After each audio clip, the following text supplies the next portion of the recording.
بسم اللہ الرحمن الرحیم۔ صراط مستقیم کورس برائے خواتین کا سبق نمبر 2۔ پہلا سبق آپ نے سن لیا ہوگا اور سمجھ لیا ہوگا۔ آج سبق نمبر 2 ہے۔ سبق نمبر 2 میں پھر وہی ترتیب ہے۔ پہلا کیا ہے؟ قرآن کریم۔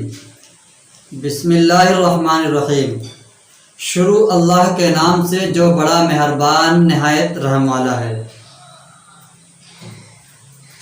پہلے بتلایا گیا تھا کہ قرآن کریم شروع کرنے سے پہلے اعوذ باللہ پڑھا جائے گا، جو پہلے سبق میں گزر گیا۔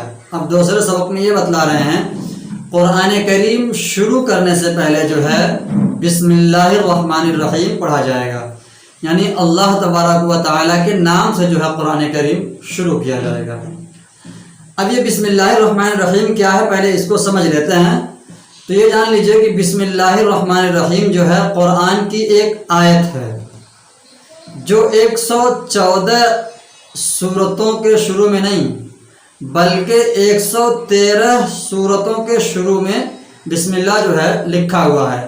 صرف ایک سورت ایسی ہے جس کے شروع میں بسم اللہ نہیں لکھا ہے، اس کو سورۃ توبہ بھی کہتے ہیں اور سورہ برات بھی کہتے ہیں۔ باقی ہر سورتوں کے شروع میں بسم اللہ لکھا ہوا ہے۔ ہر سورت کو الگ کرنے کے لیے بیچ میں جو ہے بسم اللہ الرحمن الرحیم لکھا ہوا ہے۔ یہ کسی سورت کا جز نہیں ہے بلکہ قرآن کی ایک آیت ہے جو سورتوں کو جدا کرنے کے لیے، اس میں ڈیفرنس کرنے کے لیے، الگ الگ کرنے کے لیے لکھا گیا ہے۔ اور سورۃ توبہ کے بارے میں یہ حکم ہے کہ اگر آپ پہلے سے تلاوت کرتے ہوئے آ رہے ہیں تو وہاں پر جو ہے بسم اللہ نہیں پڑھیں گے، لیکن اگر آپ تلاوت وہیں سے شروع کر رہے ہیں سورۃ توبہ سے تو اعوذ باللہ بسم اللہ دونوں پڑھ کر کے جو ہے تلاوت آپ وہاں سے شروع کریں گے۔ لیکن اگر پہلے سے پڑھتے ہوئے آ رہے ہیں تو وہاں پر بسم اللہ نہیں پڑھنا ہے۔ قرآن کریم میں صرف ایک جگہ ہے ایسا، باقی ہر جگہ بسم اللہ لکھا بھی ہوا ہے اور پڑھا بھی جاتا ہے۔ سورۃ توبہ میں نہ لکھا ہے نہ ہی پڑھا جاتا ہے، تفصیل ہم نے بتلا دی۔ اب سبق کا دوسرا شق ہے حدیث۔ پہلا کیا ہے؟ قرآن، دوسرا ہے حدیث۔ امام نماز میں بسم اللہ آہستہ پڑھے۔ عن انس قال صلیت خلف النبی صلی اللہ علیہ وسلم و ابی بکر و عمر و عثمان فلم اسمع احدا منهم یقرأ بسم اللہ الرحمن الرحیم۔ مسلم جلد نمبر 1 صفحہ نمبر 172۔ حضرت انس رضی اللہ تعالیٰ عنہ نے فرمایا کہ میں نے حضور صلی اللہ علیہ وسلم کے پیچھے نماز پڑھی، اسی طرح حضرت ابو بکر، حضرت عمر اور حضرت عثمان رضی اللہ عنہم کے پیچھے نماز پڑھی۔ میں نے ان میں سے کسی سے نہیں سنا کہ وہ بسم اللہ جو ہے بلند آواز سے پڑھ رہے ہوں۔ یہاں کیا بات سمجھ میں آتی ہے کہ اللہ کے پیارے حبیب صلی اللہ علیہ وسلم اور صحابہ کرام جو ہے جب نماز شروع کرتے تھے تو وہاں پر بسم اللہ پڑھتے تھے۔ جو امام تھے نماز پڑھاتے تھے، نماز شروع کرنے سے پہلے بسم اللہ پڑھتے تھے، لیکن وہ بسم اللہ آہستہ پڑھتے تھے۔ اس حدیث سے یہی بات ثابت ہو رہی ہے۔ جنہوں نے کیا کہا کہ جب یہ امامت کرتے تھے تو کبھی بھی ہم نے بسم اللہ بلند آواز سے پڑھتے ہوئے نہیں سنا، یعنی بسم اللہ تو پڑھتے تھے لیکن بلند آواز سے نہیں پڑھتے تھے، بالجہر نہیں پڑھتے تھے۔ جہر بولے تو بلند آواز سے، اونچی آواز میں نہیں پڑھتے تھے۔ تو اس سے کیا سبق ملا کہ بسم اللہ جو ہے پڑھنا ہے وہ آہستہ آواز سے پڑھنا ہے۔ نماز کے شروع میں جو بسم اللہ پڑھتے ہیں اس کو آہستہ آواز سے پڑھیں گے۔ تیسرا ہے عقائد۔ اللہ تعالیٰ جسم اعضاء سے پاک ہے، جیسے ہاتھ، چہرہ، پنڈلی، انگلی وغیرہ، اور لوازم جسم جیسے کھانے پینے، نیز اترنے چڑھنے دوڑنے وغیرہ سے بھی پاک ہیں۔ یہاں پر یہ بتلانا چاہ رہے ہیں کہ ہمارا اللہ تبارک و تعالیٰ کے بارے میں عقیدہ کیا ہے۔ تو سب سے پہلے اللہ تبارک و تعالیٰ کے بارے میں جان لیجئے۔ اللہ تبارک و تعالیٰ باڈی سے بھی پاک ہے اور پارٹس آف باڈی سے بھی پاک ہے۔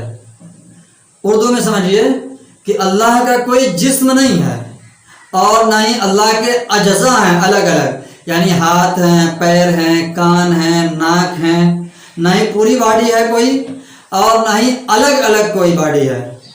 اسی کو ہم نے کہا کہ باڈی اور پارٹس آف باڈی سے اللہ تبارک و تعالیٰ پاک ہے. اب سوال یہاں پر یہ ہوتا ہے، قرآن کریم میں ید اللہ فوق ایدیہم، ید کا لفظ استعمال ہوا ہے، وجہ اللہ، اللہ کے چہرے کا استعمال ہوا ہے. اسی طرح نزول، اللہ کے نزول کا استعمال ہوا ہے. تو اس سے اعتراض یہ ہوتا ہے جب جسم نہیں ہے تو نزول کا کیا مطلب؟ یہ ہاتھ نہیں ہے تو ید کا لفظ کیوں استعمال ہوا؟ عربی میں ہاتھ کو ید کہتے ہیں. تو اور بھی صفات اللہ تبارک و تعالیٰ کے قرآن کریم میں استعمال ہوئے ہیں. اور اللہ تبارک و تعالیٰ لوازمات سے بھی پاک ہے. لوازمات کیا ہے؟ چلنا، پھرنا، دوڑنا، بولنا، سونگھنا. اس طرح جو ہماری زبان کی طرح ہم وہ اس طرح بولتے ہیں، اس طرح سے اللہ تبارک و تعالیٰ تمام چیزوں سے پاک ہے. یہ لوازمات ہیں، چلنا، پھرنا، گھومنا، یہ لوازمات میں سے ہیں. ان ساری چیزوں سے اللہ تبارک و تعالیٰ پاک ہے. پھر ان کا کیا مطلب ہے جو قرآن کریم نے استعمال ہوا ہے؟ اس کے بارے میں متقدمین علماء کا یہ کہنا ہے کہ اللہ تبارک و تعالیٰ کی ایک صفت ہے، یہ صفات متشابہات میں سے ہیں. ید کے معنی کیا ہے؟ بس ید ہم سمجھتے ہیں، ید اللہ فوق ایدیہم.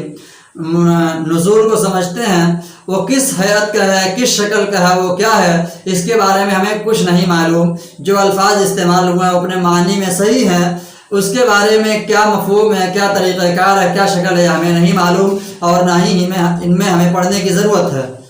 لیکن متأخرین علماء نے اس کی توجیہ یوں کی ہے، ید اللہ فوق ایدیہم.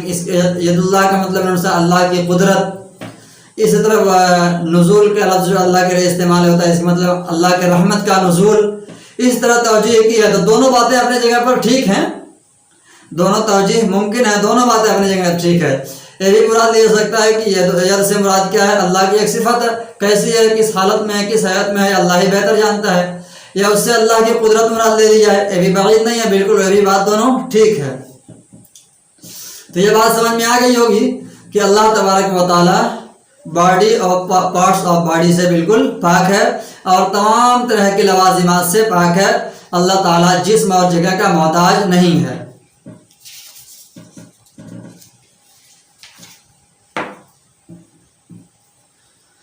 اب بات آتی ہے مسائل کی. سبق نمبر 1 میں کچھ مسائل بیان کیے گئے تھے. نجاست حقیقیہ جو ہے سبق نمبر 1 میں بیان کیا گیا تھا. اب اس میں بیان کیا جائے گا نجاست حکمیہ. نجاست حکمیہ کی کتنی قسمیں ہیں؟ نجاست حکمیہ کی قسمیں، اس کی 2 قسمیں ہیں، حدث اصغر، حدث اکبر. یعنی چھوٹی ناپاکی اور بڑی ناپاکی. حدث اصغر کیا ہے؟ چھوٹی نجاست کو حدث اصغر کہتے ہیں. یہ جیسے کوئی بے وضو ہو جائے، کوئی بے وضو ہو جائے، اس کو کیا کہتے ہیں؟ حدث اصغر. حدث اصغر کو دور کرنے کے 2 طریقے ہیں. نمبر 1 وضو کرنا، نمبر 2 تیمم کرنا اگر وضو کے لیے پانی میسر نہ ہو. ان دونوں طریقوں سے حدث اصغر کو دور کیا جا سکتا ہے. یعنی اگر آدمی بے وضو ہو جائے تو اس کو کہتے ہیں حدث اصغر لاحق ہو گیا، اور تو وہ حدث اصغر تیمم سے اور وضو سے دور کیا جا سکتا ہے. تیمم کب کریں گے؟ جبکہ پانی موجود نہ ہو. اب دوسری قسم ہے حدث اکبر. یہ بڑی نجاست کو کہتے ہیں.